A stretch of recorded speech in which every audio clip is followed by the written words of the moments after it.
बिहार विधानसभा चुनाव 2025 की तैयारियां तेज हो गई हैं।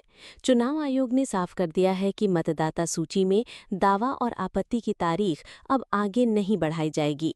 सुप्रीम कोर्ट ने भी इस फैसले को सही ठहराते हुए पैरा लीगल वॉलंटियर्स की तैनाती का निर्देश दिया है ताकि ग्रामीण स्तर तक लोगों को मदद मिल सके।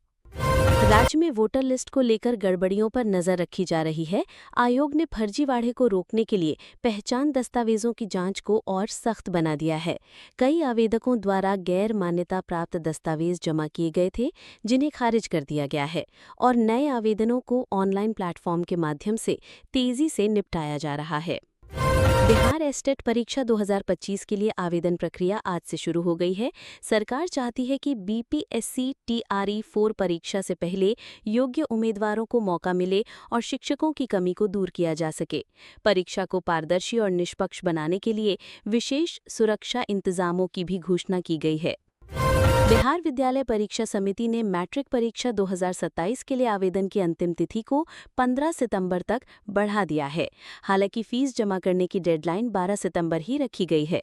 बोर्ड ने सभी स्कूलों को निर्देश दिया है कि कोई भी छात्र नामांकन से वंचित न रह जाए। राज्य सरकार ने भूमि रिकॉर्ड सुधारने के लिए राजस्व महाअभियान शुरू किया है, जिसके तहत लोग ऑनलाइन पोर्टल पर जाकर नाम, खाता नंबर और अन्य त्रुटियों को सुधार सकते हैं। इस अभियान का मकसद है कि आम जनता को जमीन से जुड़े विवादों और परेशानियों से राहत मिले। मुख्यमंत्री नीतीश कुमार ने सिवान जिले में 558 करोड़ रुपए की लागत से बनने वाली सड़क और बिजली परियोजनाओं का शिलान्यास किया है। उनका कहना है कि इन परियोजनाओं से लोगों को प्रत्यक्ष लाभ मिलेगा और स्थानीय स्तर पर रोजगार भी बढ़ेगा। विपक्ष ने इन विकास योजनाओं को चुनावी स्टंट करार दिया और कहा कि चुनाव से ठीक पहले की जा रही घोषणाओं पर जनता भरोसा नहीं करेगी। हालांकि सत्ताधारी दल का दावा है कि विकास की रफ्तार पहले से तेज हुई है और जनता इसका फायदा देख रही है। राजनीतिक हलचल भी तेज हो गई है। मुख्यमंत्री नीतीश कुमार का नया मास्टर स्ट्रोक चर्चा का विषय बना हुआ है। सभी दल अपने अपने समीकरण साधने में लगे हुए हैं ताकि आगामी विधानसभा चुनाव में बाजी मारी जा सके। भारतीय जनता पार्टी ने कांग्रेस और विपक्षी गठबंधन पर हमला करते हुए आरोप लगाया है कि वे भारत तोड़ने की साजिश में लगे हैं। इस पर कांग्रेस ने पलटवार करते हुए कहा कि बीजेपी जनता का ध्यान असली मुद्दों से भटकाना चाहती है। प्रधानमंत्री नरेंद्र मोदी की मां के खिलाफ की गई कथित आपत्तिजनक टिप्पणी के विरोध में एनडीए ने बिहार बंद बुलाया। सुबह 7 बजे से दोपहर 12 बजे तक बंद का असर दिखा और कई जिलों में बाजार, दुकानें और यातायात प्रभावित रहा। मौसम विभाग ने चेतावनी जारी की है कि बिहार में अगले 24 घंटे में बारिश और आंधी तूफान का खतरा है।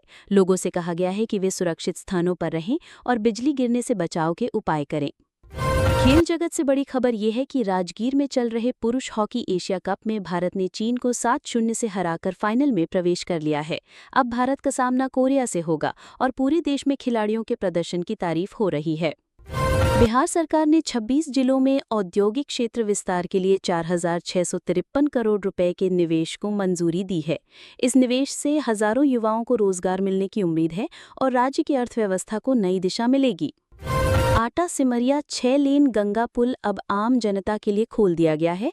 इस पुल से उत्तर और दक्षिण बिहार की दूरी काफी कम हो जाएगी और यातायात व्यवस्था सुगम बनेगी। स्थानीय लोगों ने पुल चालू होने पर खुशी जताई है। पटना आरा सासाराम राष्ट्रीय राजमार्ग 119A का निर्माण तेजी से चल रहा है। 4 लेन वाली ये सड़क लोगों के सफर को आसान बनाएगी और व्यापारिक गतिविधियों को गति देगी। किसानों को तकनीक से जोड़ने के लिए बिहार सरकार अन्य राज्यों के साथ समझौते की तैयारी कर रही है। खासकर उत्तर प्रदेश और बिहार के बीच कृषि तकनीक का आदान प्रदान की चर्चा हो रही है। शिक्षा विभाग ने निजी स्कूलों को फीस वृद्धि के मामलों में पारदर्शिता बरतने का निर्देश दिया है। विभाग ने कहा कि बिना अनुमति के स्कूल फीस नहीं बढ़ा सकते। पटना विश्वविद्यालय में छात्र आंदोलन जारी है। छात्र बेहतर सुविधाओं और पारदर्शिता की मांग कर रहे हैं। विश्वविद्यालय प्रशासन ने छात्रों से बातचीत शुरू की है। भागलपुर में गंगा का जलस्तर बढ़ने से बाढ़ का खतरा मंडराने लगा है। प्रशासन ने अलर्ट जारी किया और तटवर्ती इलाकों में रहने वाले लोगों को सतर्क रहने की सलाह दी है। मुजफ्फरपुर के लीची किसानों ने सरकार से न्यूनतम समर्थन मूल्य तय करने की मांग की है।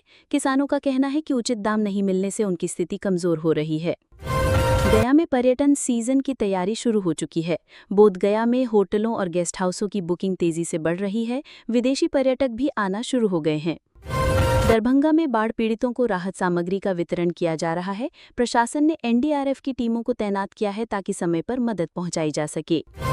आरा में बिजली की अघोषित कटौती से लोग परेशान हैं। लोगों ने प्रदर्शन किया और सरकार से स्थायी समाधान की मांग की है। सहरसा में स्वास्थ्य केंद्रों पर दवाइयों की कमी की शिकायत सामने आई है। मरीजों को इलाज में दिक्कतें आ रही हैं।